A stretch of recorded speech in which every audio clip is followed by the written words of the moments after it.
नमस्कार, दूरदर्शन मध्य प्रदेश में आप सभी का स्वागत है। आपके साथ मैं हूं गिरिराज शर्मा।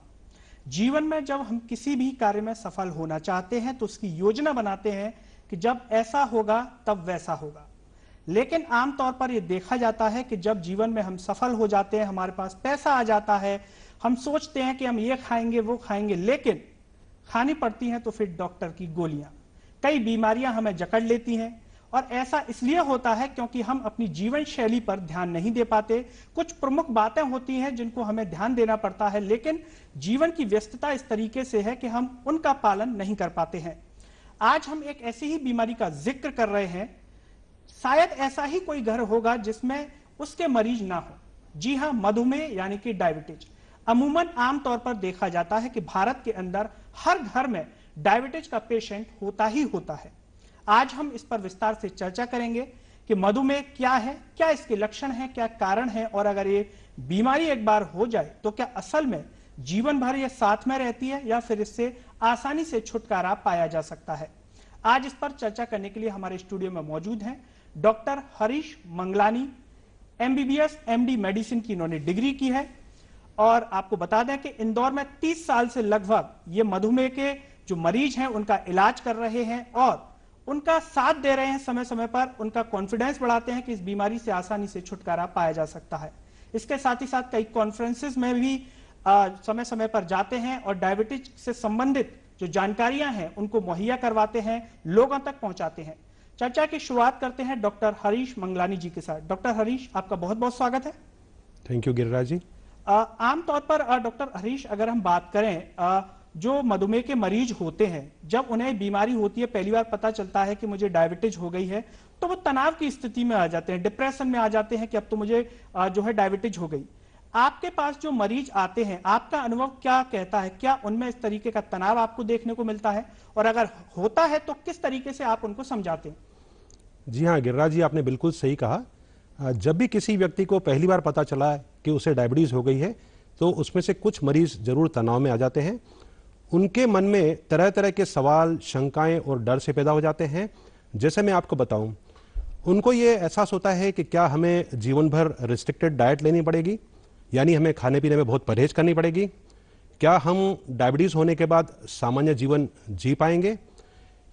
कभी कभी ऐसा होता है कि वो लोग किसी ऐसे व्यक्ति के संपर्क में आते हैं, वो हो सकता है उनका रिश्तेदार हो सकता है उनका कोई परिचित हो, जिसको लंबे समय से डायबिटीज होती है और उनकी शुगर कंट्रोल नहीं रहने से उनको डायबिटीज से संबंधित कोई ना कोई कॉम्प्लिकेशन हो जाता है। तो इनको एक डर सा लगा रहता है कि क्या हमको भी इस तरह के कॉम्प्लिकेशंस का सामना करना पड़ेगा। या कभी कभी ऐसा होता है कि कम उम्र के लड़के या लड़कियों को जब डायबिटीज हो जाती है तो उनके मन में ये चिंता सताती है कि क्या हमें शादी करनी चाहिए या नहीं, या हम शादी करेंगे और उसके बाद जब शादी के बाद बच्चे होंगे तो क्या उन बच्चों को डायबिटीज होने का खतरा तो नहीं है। देखिए, ये चिंताएं स्वाभाविक है। मैं इन चिंताओं के बारे में एक एक करके इनका समाधान और इनका एक्सप्लेनेशन देता हूं। जैसे अगर किसी व्यक्ति के ये दिमाग में आता है कि डायबिटीज होने के बाद में क्या मैं सामान्य जीवन जी पाऊंगा, तो मैं ऐसा कहूंगा कि न सिर्फ सामान्य जीवन बल्कि आप डायबिटीज होने के पहले से भी बेहतर जिंदगी जी सकते हैं। इसी में अगर डायबिटीज की शुरुआत हो रही है, अगर तो वो कैसे पहचाने? क्या ऐसे लक्षण होते हैं कि वो व्यक्ति पहचान सके कि हाँ, अब मैं डायबिटीज की तरफ जा रहा हूं और मुझे चिकित्सक के पास जो है चले जाना चाहिए? जी हाँ, देखिए, डायबिटीज के लक्षणों में कॉमनली हम सब जानते हैं कि प्यास ज़्यादा लगना, गला बार बार सूखना, यूरिन यानी पेशाब ज़्यादा आना, कमजोरी, थकान लगना, ये कुछ कॉमन लक्षण है जो टाइप 1 और टाइप 2 डायबिटीज दोनों में होते हैं। जी।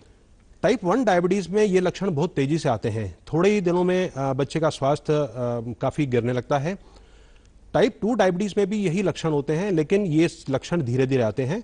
कभी कभी ऐसा भी देखा गया है कि टाइप 2 डायबिटीज होने के बाद में पता लगने में 6 से 12 महीने का समय लग जाता है। जी। इसके अलावा सारे शरीर में खुजली होना, जन्नांगों में खुजली होना, चक्कर आना, धुंधला दिखना, समय से पहले मोतियाबिंद हो जाना, या महिलाओं में कभी कभी बार बार अबॉर्शन हो जाते हैं, इसकी भी एक वजह अनकंट्रोल डायबिटीज हो सकती है। तो ये कुछ लक्षण हैं जिनको देखकर हम ये शंका रख सकते हैं कि हमें डायबिटीज तो नहीं हो गई है। और अगर इनमें से कोई भी लक्षण हो तो सबसे पहले हमें अपनी ब्लड शुगर की जांच करवा के ये पता करना चाहिए कि ब्लड शुगर नॉर्मल है या नॉर्मल से ज़्यादा है। अगर ज़्यादा है तो आप अपने चिकित्सक से मिलें। बिल्कुल। जैसा कि आपने ब्लड शुगर लेवल की बात की, इसकी जांच किस तरीके से अगर कोई व्यक्ति चाहे क्या घर पे भी कर सकता है या फिर चिकित्सक के पास जाके ही करवाना चाहिए? जी हाँ, बहुत अच्छा सवाल है। देखिए, आजकल बहुत अच्छी क्वालिटी के ग्लूकोमीटर्स अवेलेबल हैं। ब्लड शुगर हाई है या नॉर्मल, इसकी जांच हम ब्लड ग्लूकोमीटर से भी कर सकते हैं, जो कोई भी मरीज घर पे बड़ी आसानी से कर सकता है, या लेबोरेटरी में जाके भी हम ब्लड ग्लूकोज की जांच करवा सकते हैं। ब्लड ग्लूकोज की जांच दिन के 3 अलग अलग समय पे कर सकते हैं, जैसे फास्टिंग, पोस्टप्रेंडियल या रैंडम। मैं आपको समझाता हूं। फास्टिंग का मतलब है हम अगर पिछले 8 घंटे में पानी के अलावा कोई आहार न लें तो इसे हम फास्टिंग स्टेट कहते हैं, और उस समय का blood glucose level fasting blood glucose level कहलाता है। फास्टिंग ब्लड ग्लूकोज लेवल एक नॉर्मल व्यक्ति में 100 मिलीग्राम परसेंट के अंदर रहना चाहिए। अगर यही स्तर 126 मिलीग्राम परसेंट या उससे ज्यादा हो तो इसको हम डायबिटीज की श्रेणी में रखते हैं। इसी तरह से खाना शुरू करने के 2 घंटे बाद अगर हम ब्लड ग्लूकोज की जांच करें और वो स्तर 140 मिलीग्राम से कम है तो ये नॉर्मल है। अगर 200 मिलीग्राम परसेंट 200 मिलीग्राम परसेंट से ज्यादा है या 200 मिलीग्राम परसेंट के बराबर है तो ये डायबिटीज की कैटेगरी में आता है। इसके अलावा एक समय होता है रैंडम ब्लड ग्लूकोज, जिसको बोलते हैं। दिन का कोई भी समय जो न फास्टिंग है न पोस्ट प्रेंडियल है, उसके अलावा किसी भी समय पे अगर हम ब्लड ग्लूकोज की जांच करें तो इसे हम रैंडम ब्लड ग्लूकोज कहते हैं। और रैंडम ब्लड ग्लूकोज भी सामान्य लोगों में 140 मिलीग्राम परसेंट के अंदर रहना चाहिए, और अगर ये 200 मिलीग्राम परसेंट के बराबर या उससे ज्यादा है तो हम इसको डायबिटीज की कैटेगरी में रखते हैं। इसके अलावा डायबिटीज डायग्नोज करने का अमेरिकन डायबिटिक एसोसिएशन के हिसाब से हमारे पास एक और तरीका है, HbA1c। आपने HbA1c का नाम सुना होगा। ये पिछले 3 महीने का एवरेज ब्लड ग्लूकोज दर्शाता है। अगर HbA1c का लेवल 5.5% हो या इससे अंदर हो तो ये नॉर्मल है।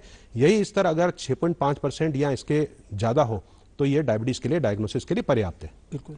अगर हम बात करें, जैसा कि अभी आपने ब्लड शुगर लेवल की बात की, आमतौर पर जब व्यक्ति पहली बार सुन रहा होता है कि मुझे डायबिटीज हो गई है, किसी भी व्यक्ति को हो गई, मन में एक डर का भाव आ जाता है।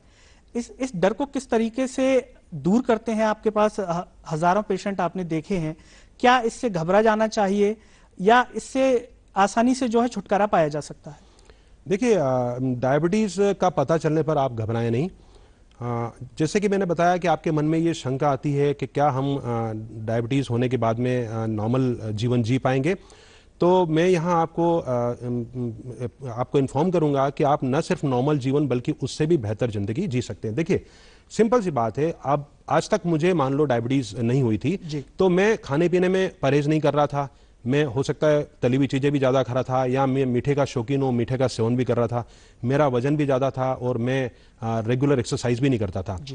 अगर मुझे डायबिटीज का पता चले और मुझे डॉक्टर ने सही सलाह दी कि आपको खाने पीने में परहेज करना चाहिए, आपको वजन पे ध्यान रखना चाहिए, खास करके सेंट्रल ओबेसिटी नहीं होनी चाहिए, आपको नियमित व्यायाम करना चाहिए, तो न सिर्फ मैंने डायबिटीज का बेहतर मैनेजमेंट किया बल्कि मैंने मेरे भविष्य में आने वाली कुछ बीमारियों जैसे हाई ब्लड प्रेशर या हार्ट संबंधित बीमारियों से भी मुझे छुटकारा मिल जाए, या मेरा वजन ज़्यादा हो और मुझे भविष्य में घुटने की तकलीफ हो और मुझे डॉक्टर से घुटने बदलवाने की सलाह मिले। अगर सही समय पे मैंने अपना वजन सामान्य कर दिया तो हो सकता है मैं घुटने की तकलीफ से भी भविष्य में अपने आप को बचा लूँ। तो बेहतर है कि आप जीवन शैली को थोड़ा सा परिवर्तित कीजिए, अच्छी जीवन शैली अपनाइए और एक बेहतर जिंदगी के लिए आप तैयार है। बिल्कुल। जैसा कि अभी आपने सलाह की बात की, भारतीय परिवेश में आमतौर पर हम देखते हैं कि सलाह बहुत आसानी से दे दी जाती है, चाहे वो रिश्तेदार हों, केमिस्ट हों, और ऐसी स्थिति में, डायबिटीज की स्थिति में भी अगर किसी को हो गई तो तुरंत सलाह मिल जाती है। तो जो भी दर्शक हमारा ये कार्यक्रम देख रहे हैं, आप उन्हें बताएं कि सलाह रिश्तेदारों की माने, चिकित्सक की ही माने। ये बहुत महत्वपूर्ण है, क्योंकि देखा जाता है कि चिकित्सक की शायद एंड में सलाह मानी जाती होगी, पहले रिश्तेदार या केमिस्ट की मान ली जाती है। जी हाँ, ये बिल्कुल सही है। और मेरा ये मानना है कि आपको सिर्फ अपने चिकित्सक से ही सलाह लेनी चाहिए। हाँ, अगर आपको कहीं से कुछ सलाह मिली है तो बेहतर है कि आप उसके बारे में अपने चिकित्सक से डिस्कस करें। अल्टीमेटली चिकित्सक आपको एक सही मार्गदर्शन दे सकता है। और ये बात सही है आपकी कि यहाँ सलाह देने के लिए हिंदुस्तान में बहुत लोग होते हैं।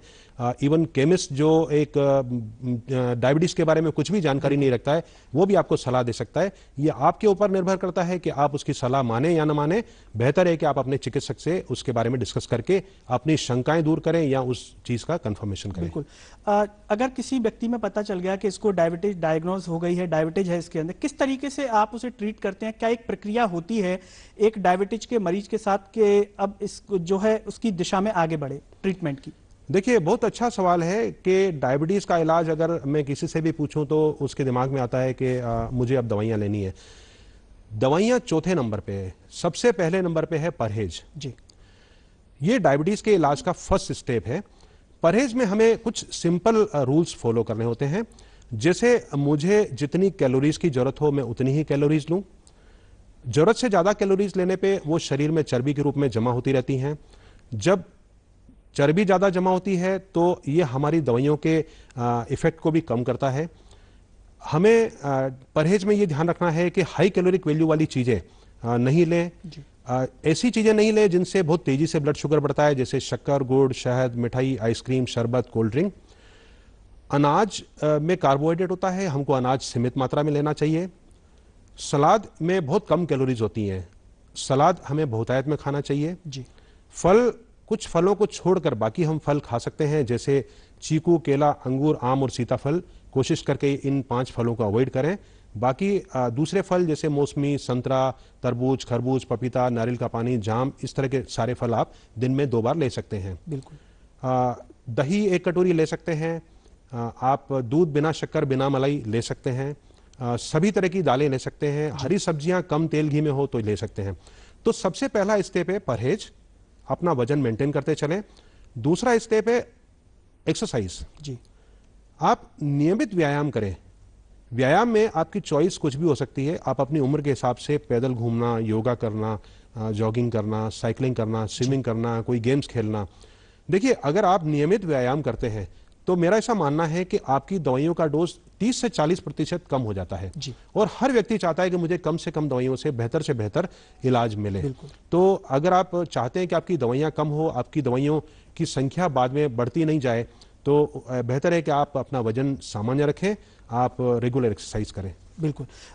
जैसा कि अभी आपने वजन की बात की, डायबिटीज और ओबेसिटी, क्या इनका आपस में संबंध है, ये भी बताएं, क्योंकि आमतौर पर हम देखते हैं कि जो लोग मोटे होते हैं तो उनमें डायबिटीज देखने को मिलती है। तो क्या ये है कि जो व्यक्ति मोटा होगा उसमें डायबिटीज होगी, या फिर इसका आपस में कोरिलेशन नहीं है? जी हाँ, आपका सोचना बिल्कुल सही है। देखिए, डायबिटीज क्यों होती है, सबसे पहले मैं आपको बताऊं। एक नॉर्मल व्यक्ति में ग्लूकोज का मेटाबॉलिज्म क्या होता है और डायबिटिक व्यक्ति में क्या डिफेक्ट होता है जिससे उसको ब्लड ग्लूकोज लेवल बढ़ने लगता है। देखिए, जब हम खाना खाते हैं तो खाने का पाचन हमारे इंटेस्टाइन में होता है और हमें हमारी शरीर की जरूरतों के हिसाब से विटामिन, मिनरल्स, प्रोटीन्स और ग्लूकोज मिलता है। ग्लूकोज हमारे शरीर को एनर्जी देने का काम करता है। जी। अब ये ग्लूकोज हमारी आंतों से हमारे ब्लड में जाता है और ब्लड वेसल्स, खून की नलियों के मार्फत ये ग्लूकोज पूरे शरीर में पहुंचता है। ब्लड से ये ग्लूकोज निकलकर हमारे शरीर के अलग अलग अंगों की कोशिकाओं में पहुंचता है, जहां ये एनर्जी देने का काम करता है। बिल्कुल। ब्लड से ग्लूकोज को शरीर की कोशिकाओं में पहुंचाने का कार्य इंसुलिन करता है और ये इंसुलिन हमारे पेनक्रियास ग्रंथि में बनता है। तो डायबिटीज होने के 3 कारण हैं। या तो हमारी पेनक्रियास ग्रंथि में इंसुलिन बिल्कुल नहीं बने, या इंसुलिन की जितनी जरूरत है उससे कम मात्रा में बने, या जो इंसुलिन बन रहा है वो इंसुलिन प्रभावी नहीं हो, वो सही तरीके से काम नहीं करे। इस कंडीशन को हम इंसुलिन रेजिस्टेंस बोलते हैं। और इंसुलिन रेजिस्टेंस का एक बहुत बड़ा कारण है मोटापा और निष्क्रिय जीवन। तो आपने बिल्कुल सही कहा कि क्या मोटे व्यक्तियों में डायबिटीज होने का खतरा ज्यादा रहता है? जी हाँ। जिन लोगों को शरीर में चर्बी ज्यादा है, खास करके उनकी सेंट्रल ओबेसिटी है, यानी पेट और कमर के वहां चर्बी ज्यादा है, जेंट्स में ये कमर का नाप 40 इंच से ज्यादा हो या लेडीज में 35 इंच से ज्यादा हो, तो इसे हम सेंट्रल ओबेसिटी बोलते हैं। और सेंट्रल ओबेसिटी की वजह से इंसुलिन रेजिस्टेंस होता है, उनमें इंसुलिन शरीर में जो बनती है वो प्रभावित नहीं होती है और ये एक वजह बनती है टाइप 2 डायबिटीज होने की। तो मोटे आदमियों का डायबिटीज से बिल्कुल गहरा संबंध है। जी, जैसा कि अभी आपने इंसुलिन का जिक्र किया, जानना चाहेंगे आपसे, क्योंकि जहां डायबिटीज की बात आती है आमतौर पर हम सुनते ही हैं घरों में इंसुलिन, या किसी ने बोला, भले वो हमें पता ना हो कि क्या है। इंसुलिन की आवश्यकता इस डायबिटीज में कब महसूस होती है? जी हाँ, देखिए, टाइप 1 डायबिटीज़ के पेशेंट्स का इलाज सिर्फ इंसुलिन ही है, उसके अलावा उसको परहेज और व्यायाम पे ध्यान देना है। जी। टाइप 2 डायबिटीज़ के पेशेंट्स में हमें परहेज करना है, वजन को सामान्य रखना है और नियमित एक्सरसाइज करनी है।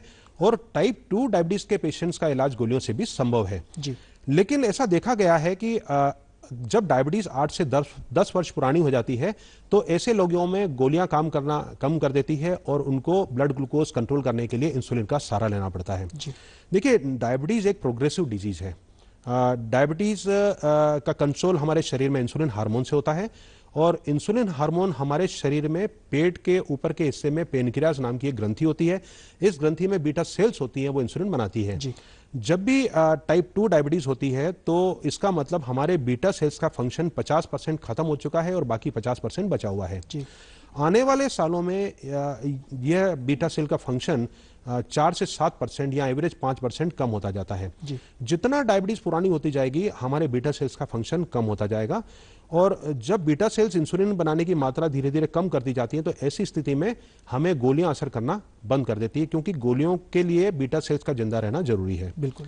ऐसी स्थिति में कुछ डायबिटीज के पेशेंट्स को इंसुलिन का सहारा लेना पड़ता है।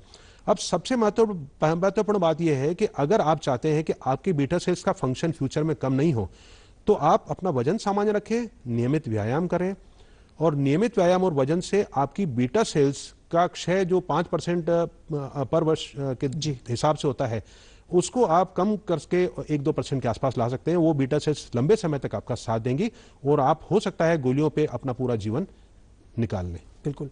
तो जो भी दर्शक हमारा ये कार्यक्रम देख रहे हैं, डॉक्टर हरीश मंगलानी जी ने बेहद महत्वपूर्ण बात बताई कि आप अपने खान पान को संतुलित रखें, समय पर व्यायाम करें। व्यायाम और खान पान ये दो ऐसी चीजें हैं, अगर आप करेंगे तो आमतौर पर आपको शायद कोई भी बीमारी जकड़ के नहीं रखेगी या आपके जीवन में घर नहीं करेगी। चर्चा को आगे बढ़ाते हैं डॉक्टर हरीश मंगलानी जी के साथ। हरीश जी, अगर हम बात करें, जैसा कि अभी आपने चर्चा में गोलियों की बात की, दवाइयों की बात की, आमतौर पर हम ये देखते हैं कि डायबिटीज में किसी व्यक्ति को तो कम गोलियां खाने पर डायबिटीज में आराम मिल जाता है और किसी को ज्यादा गोलियां खाने पर भी आराम नहीं मिलता। तो ये क्या स्थिति है? जी, आपका कहना बिल्कुल सही है। इसकी बहुत बड़ी वजह है हमारी जीवन शैली।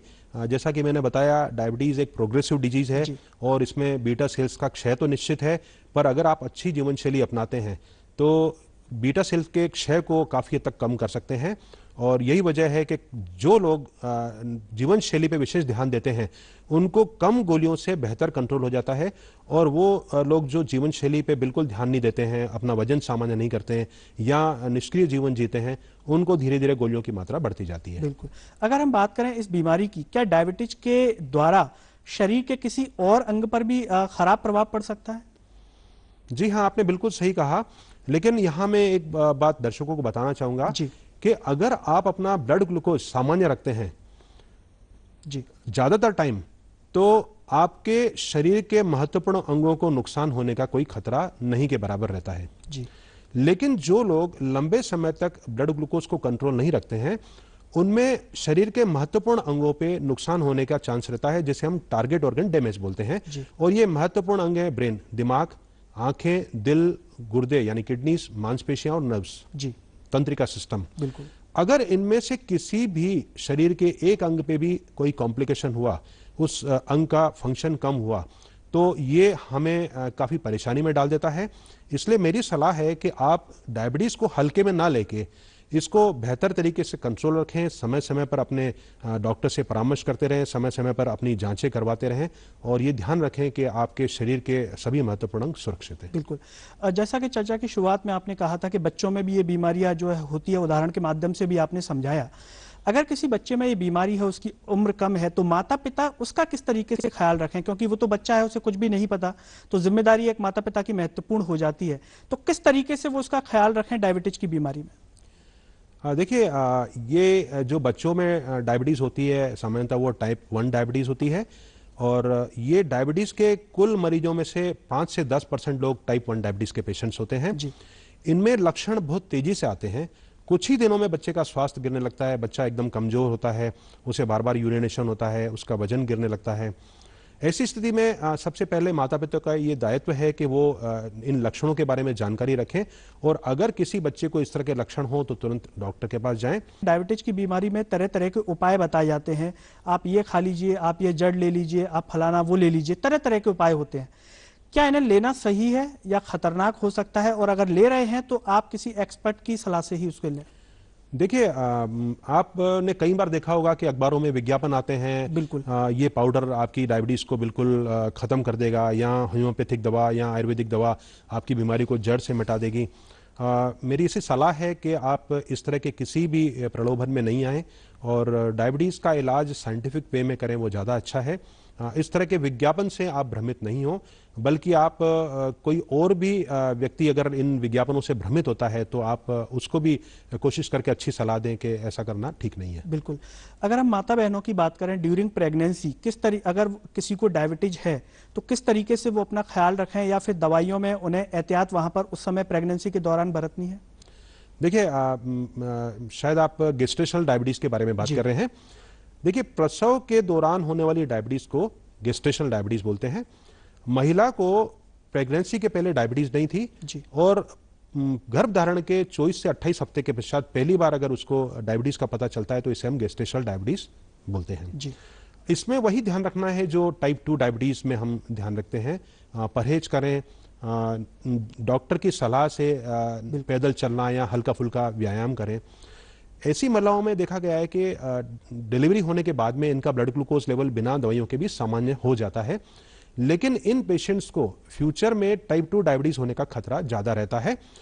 टाइप 2 डायबिटीज नहीं हो इसके लिए इनको अपना वजन सामान्य रखना चाहिए और नियमित व्यायाम करना चाहिए। बिल्कुल। कोरोना का दौर पहली लहर हमने देखी, दूसरी लहर हमने देखी, लोगों में कोरोना को लेकर के जो मिथ्स कहना चाहिए, कई सवालों के जवाब वो जानना चाहते हैं कि अगर किसी को डायबिटीज है तो वो टीकाकरण करवाएं ना करवाएं, इसको लेकर के जरा आप बताएं, या और भी जो चीज हो, क्योंकि आपके पास तो मरीज आते हैं कोरोना के दौरान और जिसको डायबिटीज है या ओबेसिटी है, तो किस तरीके के लोगों में मिथ्स हैं?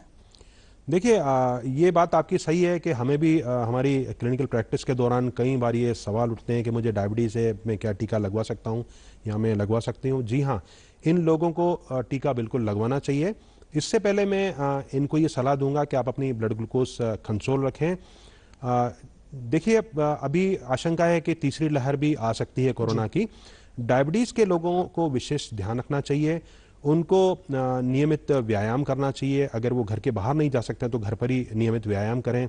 खाने पीने में परहेज करनी चाहिए। इसके अलावा इनको अपनी डायबिटीज़ की जांच करने की फ्रीक्वेंसी बढ़ा देनी चाहिए जी। और जहां तक कंट्रोल है ठीक है, अगर वो कंट्रोल से बाहर है तो अपने चिकित्सक से सलाह लें। आप जितना हो सके डायबिटीज़ वालों को जरूरी हो तो ही घर से बाहर निकलें और मास्किंग या सैनिटाइजेशन या सोशल डिस्टेंसिंग मेंटेन करें और ब्लड ग्लूकोज कंट्रोल करने के बाद आप आसानी से टीका लगवा सकते हैं। बल्कि ऐसे लोगों को सबसे पहले टीका लगवाना चाहिए। बिल्कुल। आपने खान पान की बात की, कई दिनों बाद बाजार खुला, कुछ महीने पहले बाजार खुला, जो है अनलॉक किया गया। जैसे ही अनलॉक हुआ लोग बाजारों में नजर आने लगे, चाट चौपाटी पे नजर आने लगे, तो ऐसे में आप क्या लोगों को सलाह देंगे? और ऑफर भी कई आते हैं, बारिश के मौसम में ऑफर आ गया कि ये ऑफर चल रहा है, इसको लेकर के लोग कहीं ना कहीं लालच के चलते भी ले लेते हैं, चलो ऑफर चल रहा है फैमिली के साथ हम ये खा लेंगे। ऐसी स्थिति में क्या सलाह देंगे? क्या वो लालच आने वाले समय के लिए घातक हो सकता है उनके लिए? जी हाँ, हम जानते हैं कि इस तरह के सेंटर्स पे जंक फूड और फास्ट फूड ज़्यादा मिलता है। इनमें कैलोरीज भी बहुत ज़्यादा होती हैं, इसमें ट्रांसफैट यूज़ होती है और ये किसी भी तरह से स्वास्थ्य के लिए अच्छे नहीं होते हैं। सलाह तो ये है कि इस तरह के जंक फूड और फास्ट फूड से अपने को बचाना चाहिए, न सिर्फ डायबिटीज़ वालों को बल्कि जिन लोगों को डायबिटीज़ नहीं है उनको भी इस तरह के फूड से बचना चाहिए। बिल्कुल। डॉक्टर साहब, अगर हम बात करें, अगर किसी को डायबिटीज है और व्यक्ति उसमें लापरवाही कर रहा है, तो डायबिटीज के बाद उसमें और कौन सी बीमारी का खतरा बढ़ जाता है अगर वो बिल्कुल ख्याल नहीं रख रहा है उन बातों का जो चिकित्सक ने उसे सलाह दी है? देखिए, जैसा मैंने आपको बताया, डायबिटीज़ एक अकेली बीमारी नहीं है, ये शरीर के किसी भी अंग को नुकसान पहुंचा सकती है। अगर डायबिटीज़ लंबे समय तक अनकंट्रोल्ड है, ब्लड शुगर लेवल्स काफ़ी हाई रहते हैं, तो शरीर के महत्वपूर्ण अंगों जैसे ब्रेन या आईज या हार्ट या किडनीज, मसल्स और नर्व्स पे इफेक्ट डाल सकती है। डायबिटीज़ के लोगों में लकवा होने के चांसेस ज़्यादा रहते हैं अगर डायबिटीज़ कंट्रोल नहीं रहे। ऐसे लोगों की कोरोनरी आर्टरीज में एथेरोस्क्लेरोसिस की रेट काफ़ी ज़्यादा हो जाती है और इनको एक आर्टरी की बजाय कई सारी आर्टरीज में ब्लॉकेज मिलते हैं। इनको हार्ट संबंधित बीमारी ज़्यादा होने की संभावना रहती है। कई बार इनकी रोशनी कम हो जाती है, जिसे हम रेटानोपैथी बोलते हैं, या समय से पहले मोतियाबिंद हो जाता है जिसकी वजह से इन्हें धुंधला दिखने लगता है। किडनीज भी एक ऑर्गन है जिसको नुकसान पहुंच सकता है, जैसे किडनीज की बीमारी हो जिसे हम renal kidney disease, chronic kidney disease बोलते हैं, सीकेडी। और ये लोग कभी कभी एंड स्टेज रीनल डिजीज में पहुंच जाते हैं जहां ट्रांसप्लांटेशन ही एक इनका इलाज रहता है। बिल्कुल। तो इन लोगों को अगर शुगर कंट्रोल रखते हैं तो इस तरह की किसी भी बीमारी का खतरा नहीं रहता है, लेकिन शुगर कंट्रोल नहीं रहने से इनमें से कोई भी बीमारी हो सकती है। डॉक्टर साहब, आप जो है विदेशों में भी जाते हैं, कॉन्फ्रेंसेस अटेंड करते हैं, डायबिटीज को लेकर के अगर हम बात करें तो भारत में और जो अदर कंट्रीज हैं उनको लेकर के क्या आप अंतर देखते हैं, क्या आपका अनुभव है? देखिए, सबसे बड़ा फर्क ये है कि कुछ हम इंडियंस को, एशियन इंडियंस को डायबिटीज वेस्टर्न कंट्रीज के लोगों के मुकाबले में 10 से 15 साल पहले होने लगी है। हम जानते हैं कि बीएमआई ज़्यादा हो तो डायबिटीज़ का खतरा रहता है, लेकिन हमारे यहाँ लोगों को कम बीएमआई पे भी डायबिटीज़ का खतरा रहता है। बिल्कुल। और अगर यंग एज में डायबिटीज़ होती है तो ऐसे लोगों को चूंकि डायबिटीज़ के साथ लंबा जीवन बिताना होता है तो कॉम्प्लिकेशन की संभावना भी बढ़ जाती है। बिल्कुल। डॉक्टर साहब, समय की कमी के चलते चलते आप दर्शकों को क्या संदेश देना चाहेंगे? देखिए, मेरा सबसे पहली सलाह ये है कि आप डायबिटीज़ से डरे नहीं, इसको एक चैलेंज के रूप में स्वीकार करें। आप डॉक्टर की सलाह के अनुसार लाइफस्टाइल मॉडिफिकेशन पे विशेष ध्यान दें और जीवन शैली अच्छी रखकर आप एक सामान्य जीवन व्यतीत कर सकते हैं। यही मेरी आप सबको सलाह है। बिल्कुल। तो दर्शकों, ये थे हमारे साथ डॉक्टर हरीश मंगलानी, जिन्होंने कहा कि डायबिटीज की बीमारी अगर आपको हो गई है तो उससे घबराने की आवश्यकता नहीं है। 2 प्रमुख बातों का ख्याल रखना है, आपका खान-पान और व्यायाम, और उचित समय पर चिकित्सक की सलाह, न कि किसी रिश्तेदार और केमिस्ट की सलाह। अगर आप इन बातों का ख्याल रखेंगे तो डायबिटीज की बीमारी आपका कुछ नहीं बिगाड़ सकती, चाहे वो भले जीवन भर आपके साथ रहे, लेकिन आपके जीवन को प्रभावित नहीं करेगी। और साथ ही साथ डॉक्टर हरीश मंगलानी, हम आपका भी सहृदय से धन्यवाद करना चाहेंगे जो आपने अपना कीमती समय हमारे दर्शकों के लिए निकाला। तो दोस्तों, अगले कार्यक्रम में आपसे फिर होगी मुलाकात, तब तक के लिए मुझे दीजिए इजाजत। नमस्कार।